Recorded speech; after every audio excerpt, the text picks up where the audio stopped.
October 1951, North Sea, west of Helgoland. A former U-boat sailor writes in a battered notebook, "Once I hunted ships, now I hunt fish. The sea forgives faster than the families of those we sank." He signs only his first name, Carl. He does not show the page to the other men. He does not say the line aloud. In the small universe of the cutter, confession is a dangerous luxury. He learned to measure words like depth and speed, short, precise, unprovocative. He learned this as a ratings boy in 1943 in Kiel, as a petty officer in 1944 in the Bay of Biscay, and as a demobilized man in 1946 standing in front of a denazification committee with his hat in his hands and his answers trimmed to the allowable length. He learned it again on this boat in 1950, when a former navigator from the 6th Flotilla came aboard as deckhand and locked his eyes to the horizon whenever someone said, "You boot." To understand that line, you begin at the end. 8. May 1945, Kiel. Surrender. Grey rains and grey faces. The Kriegsmarine surrenders its remaining U-boats. Allied officers walk the quays. They take lists. They take keys. They take the war and wind it down into signatures and orders. They do not take guilt. That remains in pockets and minds. Carl is 23. He is lean and older than that. He was in the belly of steel tubes for 15 months. He did not fire the torpedoes himself. He watched dials, he cured engines, he carried food in cramped corridors. He measured the sharpness of the world by listening. When the end came, his boat surrendered at sea, followed by a British destroyer into Lisahalli in Northern Ireland. He stepped on British soil with a canvas bag that had nothing of value in it except a badly kept notebook, and the last photograph of his mother taken in 1939 in front of the family's house in Altona, Hamburg. The arithmetic of demobilization looks clean on paper. Allied intelligence summaries list numbers. U-boats surrendered, 56. U-boat men processed as POWs in British hands, tens of thousands. Weeks turned into months. Operation Deadlight scuttled the captured boats off Malin Head and Loch Ryan in winter squalls. British sailors photographed the black shapes sinking and then did not look long. German prisoners watched if they could, or heard about it from men in other camps who claimed they did. The boats crackled as the air escaped, and a generation of sailors felt their pasts disappear under the water with a sound like quitting. Carl was processed and shipped to a POW camp in Scotland, then to another in Wales. Allied occupation reports from the summer of 1945 described the German Navy prisoners as disciplined and neat, with a tendency toward political reserve. Reserve means silence. The British ask questions. Nazism? Party membership? No. U-boat service? Yes. The answers fit the British forms. The British need the forms. They also need minds cleared. Autumn 1945. A new acronym enters Carl's life. GMSA, German Mine. Sweeping administration. The British created hastily. They need German expertise. They need their ports open. They need lanes safe for Allied shipping and relief. They hire the very men they disarmed. They put them in grey ships under British control, with British liaison officers and big Union Jacks painted on funnels. They hand them charts and wooden plaques reading Mine's warning. The men go to sea again where they just had been. It looks cynical on paper. It felt complicated in the flesh. The mathematics of this arrangement is crude. Mines to remove, hundreds of thousands. German sailors available and willing, many thousands. British officers to oversee, not enough. Accidents, too many. The GMSA runs from 1945 to 1947. The Bundesarchiv has the payrolls. It has the casualty lists. These show that the war did not end for everyone. It only changed nouns from torpedo to sweep, from convoy to channel, from enemy to hazard. Carl is among those who volunteer. He says the sea is the only place he knows. He also tells himself he will be paid, and that his pay will buy bread for his mother if she is alive and if he can find her. He wears a borrowed sweater and drinks the hot tea that comes in chipped mugs on the GMSA cutter. He listens to the sea the way he listened before, only now he listens for mines instead of destroyers. He writes in his notebook, short sentences. He knows paper can incriminate and liberate. Camp censors taught him that. We cut a marker, and the sea threw it back at us. The winter wind is a better interrogator than any Allied captain. We are clearing our own traps. There is honesty there. There is also a knowledge you do not bring these lines to the Spruchkammer, because there is another machine beginning in the towns. Denazification. Fragebogen. Questionnaires arrive like weather. They have boxes for answers. They are long. They ask if one was a member, a supporter, a donor, a reader. They ask if one listened to the wrong songs. People stand in lines to receive them. They stand in longer lines to hand them back. Spruchkammern, the tribunals, are assembled in occupied buildings. They interview, they stamp, they classify. Hauptschuldige, major offenders. Belastet, offenders. Minder belastet, lesser offenders. Mitlafer followers. Entlastet, exonerated. The categories are an attempt at the mathematics of guilt. It looks neat in Allied intelligence summaries from late 1946. It is not neat at all. How do you measure the silence of someone who knew something but did nothing? How do you weigh the obedience of a sailor who took orders in a steel tube? Karl's file exists in a provincial archive in Schleswig-Holstein. It is thin. It features a photograph glued slightly askew. He writes that he was SDKM, a mechanic, that he had no party membership, no Hitler Youth leadership role beyond obligatory membership, that he did not harm anyone. He writes that his father was a dock worker, his mother a cleaner, that his brother is missing on the Eastern Front and presumed dead since January 1945 near the Vistula. He writes that he spent the last months as a POW in Britain.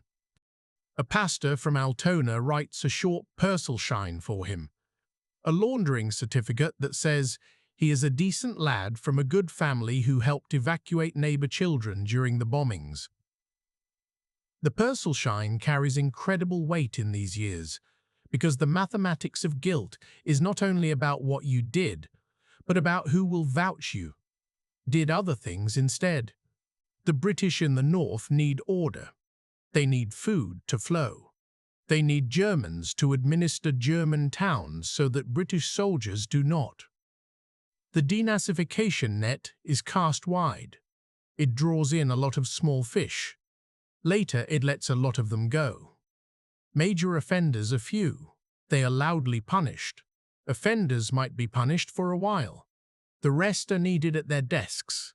It is the mathematics of stability. A British occupation report from Hamburg in January 1948 states it plainly. A fully thorough denazification would impair reconstruction. The British are not sentimental. They are pragmatic. The Germans are not fooled, but they are relieved.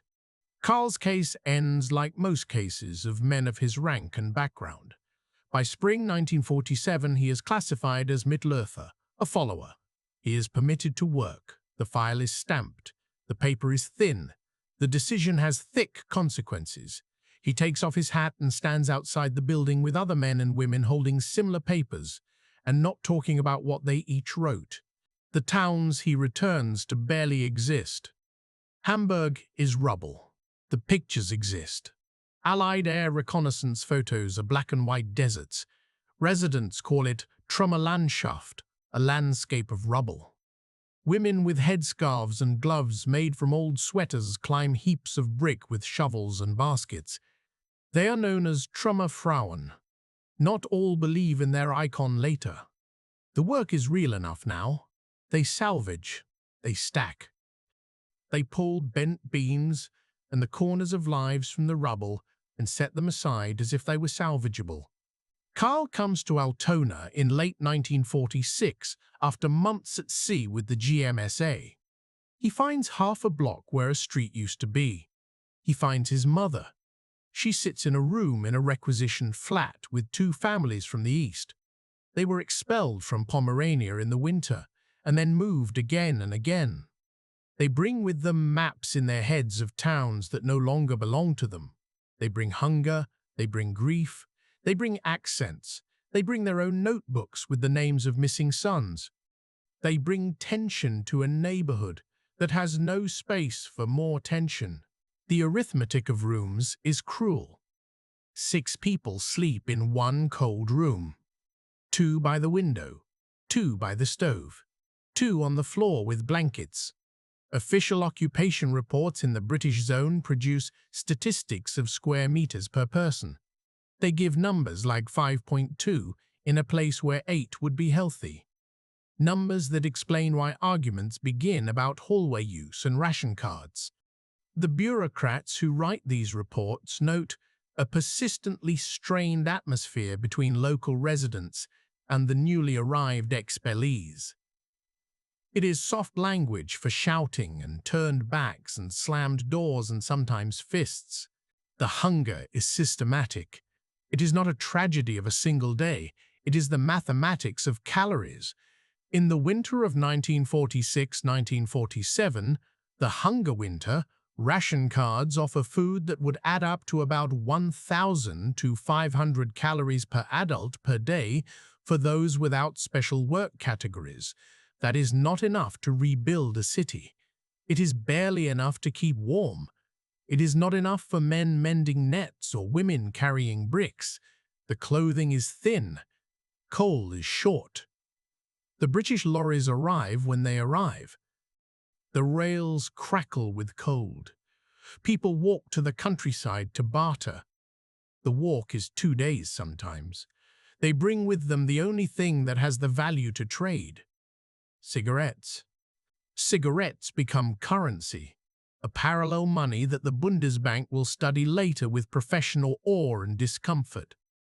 Lucky Strikes, Chesterfields, Camels, their value is printed in the minds of 1 million people. 1 pack equals so many kilograms of potatoes. Half a pack equals a pair of warm socks gently used.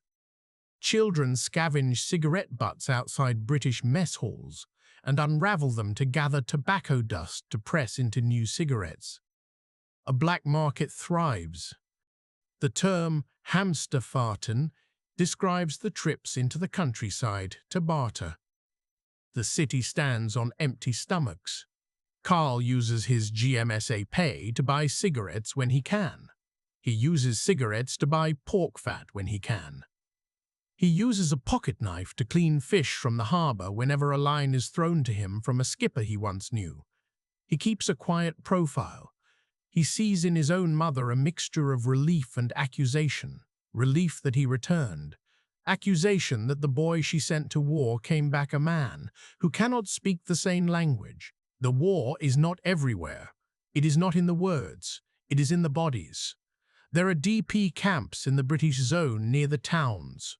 Displaced persons camps. Jews liberated from camps in 1945 who cannot go back because there is nothing to go back to. Forced laborers from the East waiting for transport or dreading it. Former prisoners of war from half of Europe. Allied occupation soldiers. The DP camps are close.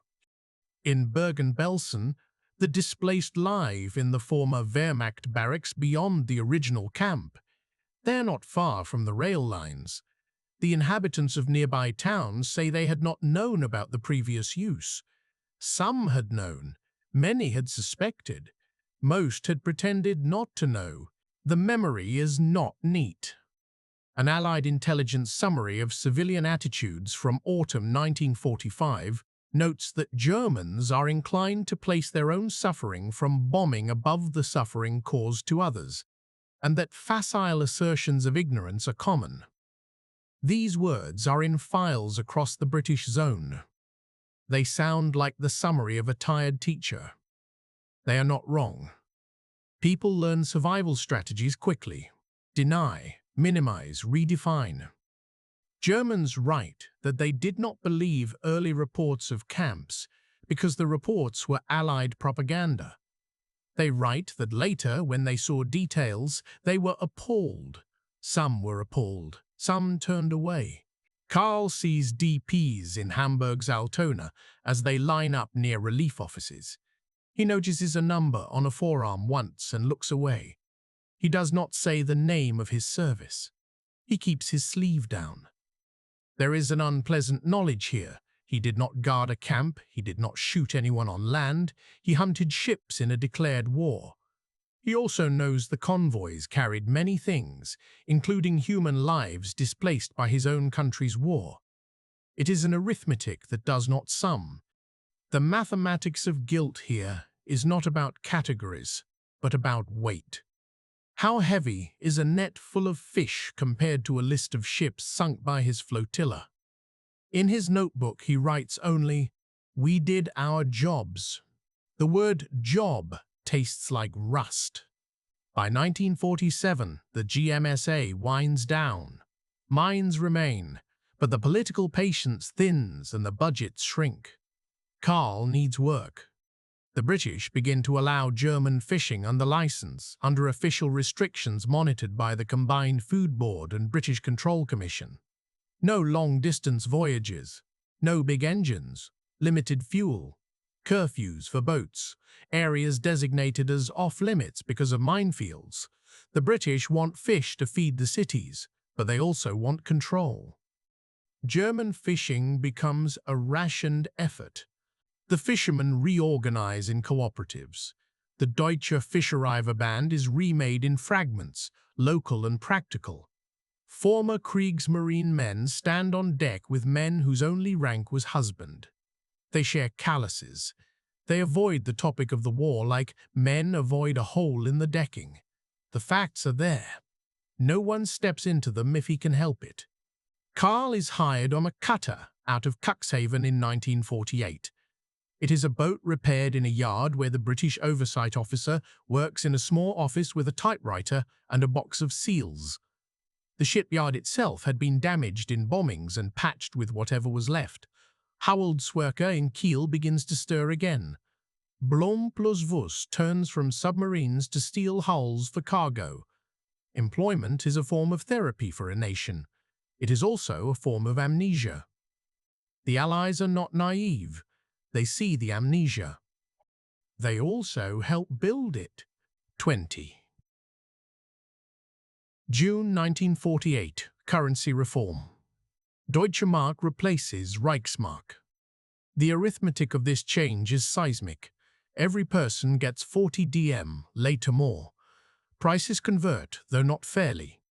The black market collapses overnight because the old money died. Shops fill like a field after rain. The display windows that had held only empty plates hold goods. People call it a miracle. It is not a miracle. It is the distribution of new trust through new paper. It is also a test that not everyone passes. Some who hoarded thrive. Some who had nothing before still have little now, but the little buys more. Karl takes his 40 DM and buys oilskins and a second-hand compass. He keeps the rest for his mother's ration extras. He smells coffee in the street on the morning he buys the compass and thinks it a kind of sin.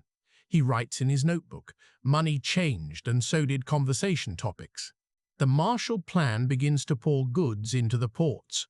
ERP. The European Recovery Program creates a wave of crates and sacks stacked on docks in Bremerhaven. Karl unloads some of them as day labor on days when the weather grounds the boats. American flour, steel bars, ball bearings, tin for canning. The mathematics of aid. For a nation to rise, it must eat, repair and trade. The British zone opens its harbours to this math. Ships arrive with goods and leave with promises. In the fish auctions of Altona, The hall smells of salt and life. The auctioneer calls numbers. The British oversight is still there, but it is thinner, and you can hear the voices of the Germans again under it. 16. September 1948, Ortona Fish Market, early morning. The light is so pale that it seems invented. Carl works the net with hands that have healed and cracked again. An older fisherman tells him to bring the baskets faster. The fog over the Elbe is a physical object. Somewhere beyond it are Americans and British and French. Somewhere beyond it is an eastern border with new posts and new uniforms. The Cold War is a geometry he does not understand yet, but he feels the angle. The mathematics of the Cold War will become the mathematics of Western Germany's economic gift. To stand against the East, the West must be strong. To be strong, it must forgive much. Adenauer will later call it policy. Karl calls it a bargain. He watches as civil administration shifts into German hands. The military government becomes the High Commission. The Basic Law is written in Bonn, ratified in 1949. The Federal Republic of Germany exists, and British control becomes advisory. With sovereignty comes responsibility, and with responsibility comes the need to forget quickly. In a registry office in Altona, where Karl registers his residence, the man behind the desk wears a tie and a silence. He worked here before the war. He worked here during the war. He works here now. He is not a major offender. He probably joined the party in 1937 to keep his job. He probably signed the denazification form and got a friend to write a letter. The arithmetic of justice at the desk is simple. If you remove all those who served, the desk remains empty and documents go unsigned.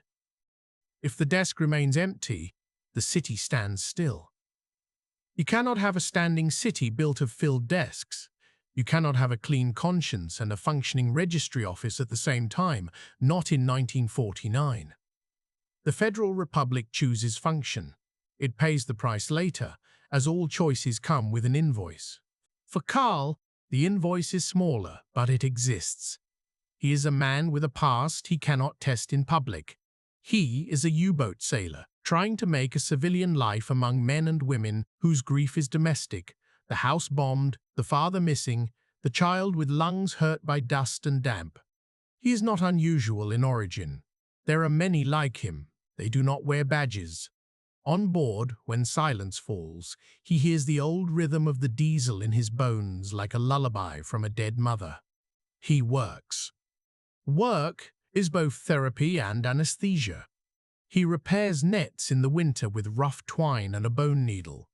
He learns to read the echo sounder they fixed to the wheelhouse in 1950 with money from a bank that did not exist 3 years earlier.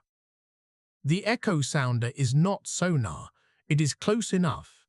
When it pings, something cold runs down his back the first dozen times. He does not tell the skipper. He does not tell his mother.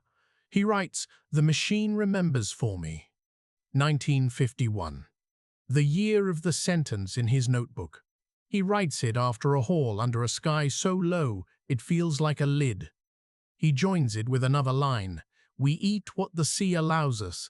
We carry what the past allows us." He does not draft an essay. He writes sentences like flares on a black ocean. They burn and go out. The crew speaks about the price of diesel and about a girl in Busum.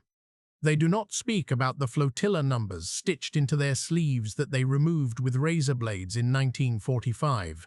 Allied restrictions continue to shape his life. Zones remain off-limits because of mines that no one bothered to mark well in 1945, because no one imagined they would still be there in 1951. They are. Fishermen die when their nets catch what the GMSA missed. British and German charts grow more accurate together. British officers come to memorial services in coastal villages for lost boats. The British are no longer enemy. They are also not friends. They are something complicated. The administrators of yesterday who became the guarantors of tomorrow's market. Psychology papers can be written about this. Instead, there are invoices and repairs. The denazification noise fades. Amnesties are passed in waves between 1949 and 1954. The 131er law regularizes the rights of former public employees who lost jobs due to denazification. Teachers return to classrooms. Policemen return to beats. In Altona, there is a ceremony dedicating a new school wing. It is functional, flat-roofed, full of glass and hope. The school books are new. They speak of Hitler as a seducer who led the nation astray. They emphasize German suffering under bombings, the hardship of expulsions from the East, the cold of the hunger winter. The victims of German aggression are mentioned, not always at length. The perpetrators are named in ways that tend to point upward toward a handful of men whose photographs appear again and again: Hitler, Himmler, Goering. The millions of little functionaries, the office holders, the men who filled forms, are not monsters in the books. They are discreetly absent. Students read. Teachers read carefully. They teach caution. They do not teach complicity. Public commemorations in Karlstown follow a similar pattern. In 1953, a memorial stone is unveiled, listing the dead and missing from 1939 to 1945. It is in the square near the church, whose stained glass had to be replaced with plain panes. The stone lists names without adjectives. It also lists the night of 24-25 July 1943, when Hamburg burned and the sky became a furnace. People cry there about their dead and that grief is real. They do not stand by an inscription about the dead of Bergen-Belsen that is 30 kilometers away.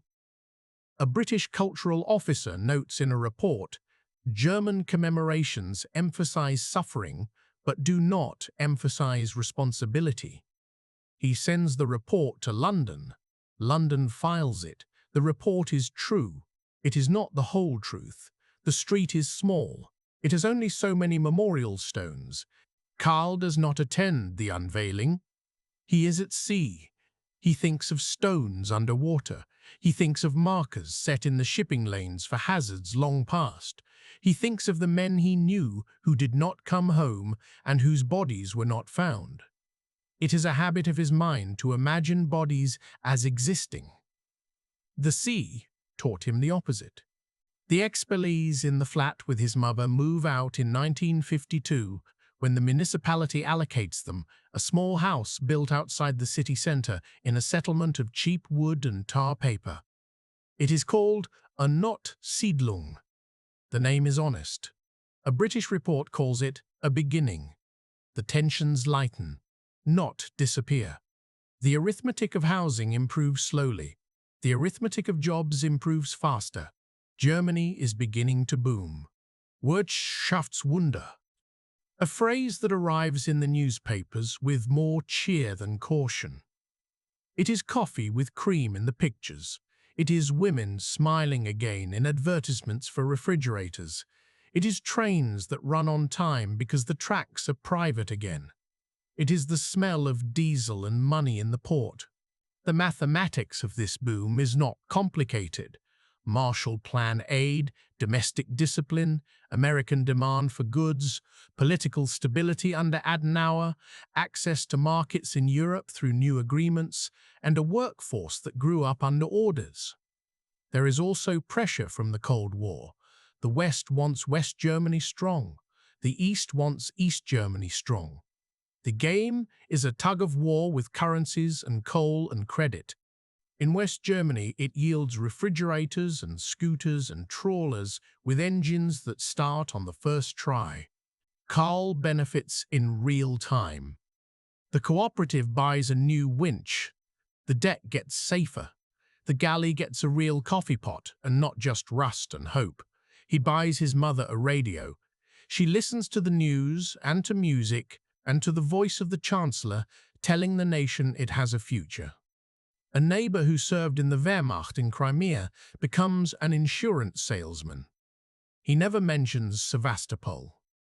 He learns to say policy. The way he once said, position. Carl's memories do not disappear. They become regular, like tides. 2 or 3 times a month, a smell or a sound triggers an image. Depth charges are not in his world anymore. They are in his mind.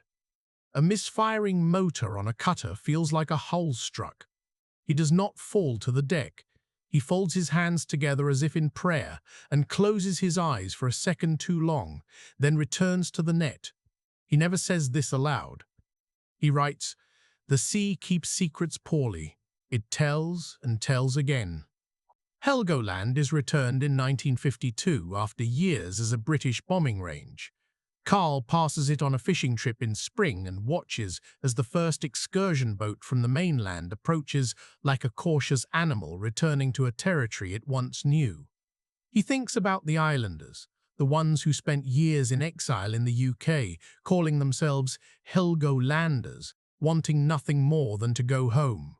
He thinks about how home is a word that carries as much freight as any ship. In 1955, West Germany announces it will rearm. The Bundesmarine is born. It recruits from men who know the sea. Some of Carl's old comrades take the oath. They wear new uniforms with old habits. The British and Americans advise. The press writes about honor and about the need to defend the new democracy against the East. The men are told they are defenders. They are told they are different. Many are. Some are not. The mathematics of continuity and change is unforgiving. You do not get a navy from scratch without knitting pieces together from the past. Carl is asked, informally. A former petty officer he knows, now a recruitment liaison, drops a comment on the dock as if in passing. He says, the pay is decent and the work professional. Carl laughs once, a short bark. He says, no. He says he has enough ships behind him. He does not add, and in front of me is a life without drills and the possibility of a quiet death. He does not need to add it. The man nods. They both know. Denazification files by this point are in drawers. They are pulled out to keep a certain man from a post or to clear another for a promotion. The categories blur. The mathematics of guilt becomes the mathematics of convenience. The Cold War functions as a solvent. There are historians later who will weigh these choices. In 1956, there are men like Carl who simply carry them. His mother dies that year. She's buried in a small cemetery with a linden tree that scatters leaves that look like hands. The pastor who wrote the Purcellshine in 1947 says a few words. He himself learned to keep sermons short. He says something about forgiveness and something about bread and sweat. Carl looks at the soil and does not expect to hear secrets from the ground. He goes to sea the next day because he has to. He writes, even the dead need our hours. There are victims in town whose word is hard to hear. A woman with a tattoo lives 3 doors down for a time. She sees the sea respectfully but does not walk to it. She works in a textile shop that opened in 1953 with money from a distant cousin in America. She is a Jew from Silesia and a survivor of a camp, and she speaks German with a softness in the vowels that people in Altona recognize as not quite their own. She does not talk much about 1944. When an old man comes into the shop one day wearing a tie pin with an anchor, she looks at his hands and the line of his wrist when he turns a bolt of cloth, and Carl, who happens to be by the window, knows she is seeing what he must try not to be, a symbol. He drops his eyes. He thinks the sentence he cannot say, it was in our name. He walks out without speaking. He writes that night. I said nothing. I said nothing. I have said so many nothings. The Cold War tightens. The wall in Berlin is a decade away, but the lines are drawn in 1949 and reinforced each year. Carl feels them in rules about fishing lanes near the Danish border, in customs inspections, in hearing that a cousin traded to the east for work in a chemical plant in Saxony is unreachable now. He understands politics like a sailor, understands weather, You cannot argue with it. You can only dress for it and trim the sails. He votes in federal elections as citizens do now. He votes for stability. He votes for a future in which he can age on a boat and then on a bench on a quay and watch other boats leave. He marries in 1957. Anna is a widow. Her husband died in 1943 in the raids on Hamburg. She is practical and does not ask questions she knows have no answer. They live in a two-room flat with a stove that robustly announces it's burning. They do not have children. They make a garden on the balcony with boxes. They grow herbs and a tomato plant that has one proud fruit like a medal. Carl takes occasional work in the cooperative office in winter. He types slowly. He manages membership applications. He files fuel allotment papers and reads notices from the Land Fisheries Office with a diligence he did not imagine for himself at 20. The administrative state is a large organism that absorbs men like him and sets them to small tasks. He thinks sometimes that the new democracy rests on unspoken bargains. He believes it because he sees who sits in the desks and who is absent. He sees who wears suits to commemorations and whose files sit in archives with sticky notes saying, "Review later." He is not bitter. He is coldly observant. He wishes for a different past on days when the wind bites. He owns a second notebook by now. It is not a diary. It is a ledger of hauls and prices and fuel and repairs, the mathematics of his life. In the back, he writes sentences that do not belong with numbers. He writes about the look on a British officer's face watching the first post-war trawlers leave in 1947. He writes about the smell of rope. He writes a date, 24 July 1943. He writes firestorm. He does not write Neuengamme. The omission is notable. He is honest enough with himself to note it. He writes, "We choose what to set down." The town's school books change slowly. By the early 1960s, they begin to include photographs that are harder to ignore. A teacher down the street has a slide projector. He shows the pictures to a class of 12-year-olds who look away and then look again. The teacher is younger. He was a child in 1945. He is less bound by loyalty to narratives that kept the first years of peace stable. He speaks more frankly about complicity. He does not accuse his students' parents. He asks them to notice. The public commemorations change as well. In 1962, a small plaque is installed by the town hall that mentions the Jewish community of Altona, the synagogue burned in 1938, the lives deported. It is small. People walk past it. Some of them stop. Carl walks past it. He stops. He reads. He counts the names. Arithmetic is what he knows. He tries to add the names to the ships in his head and cannot. You cannot add pears and pigs. The variables are wrong. The result is unsatisfactory. He stands there for a long time. He is not religious. He has learned that some silences are not cowardice. They are the only honest reaction to numbers too large to be real. He touches the plaque with the back of his hand, as if testing metal in a workshop. He walks to the quay and watches a cutter leave with a crew that includes a boy of 19 who has never heard a depth charge in his life. He is grateful for that. There are stories in the Bundesarchiv now, collected years later, oral histories from fishermen who were sailors. They tell of how everything new smelled clean, and how even so the old smell would recede from under doors. They tell of laughter that seemed too loud, and anger that seemed to belong to another argument. They tell of men waking at 4 because a motor in a dream coughed. They tell of women who learned to calculate ration cards like accountants, who could tell you at any moment how many grams of sugar remained in a month. They tell of police inspectors who walked differently after 1948 because their authority was no longer backed by a brown shirt, but by a suit and a law written with care. They tell of a German state learning to behave, and of citizens learning to behave too. In 1964, Carl stands at sea in a storm. He is 42. He is still lean. He is stronger now than he was at 23 and softer in the eyes. He has fewer illusions and more patience. The cutter rises and falls with the heave of a sea that is nobody's and everyone's. He thinks of a sentence someone had written in a paper that week about the war generation needing to speak. He thinks he has spoken often and said little. He pulls the rope anyway. The net is heavy. The rope is old but well kept, a perfect metaphor in a life heavy with them. He goes home that winter with a new second-hand record player and a record of Beethoven quartets. The music is long. It is patient. It builds themes and weaves them. He listens in the evening,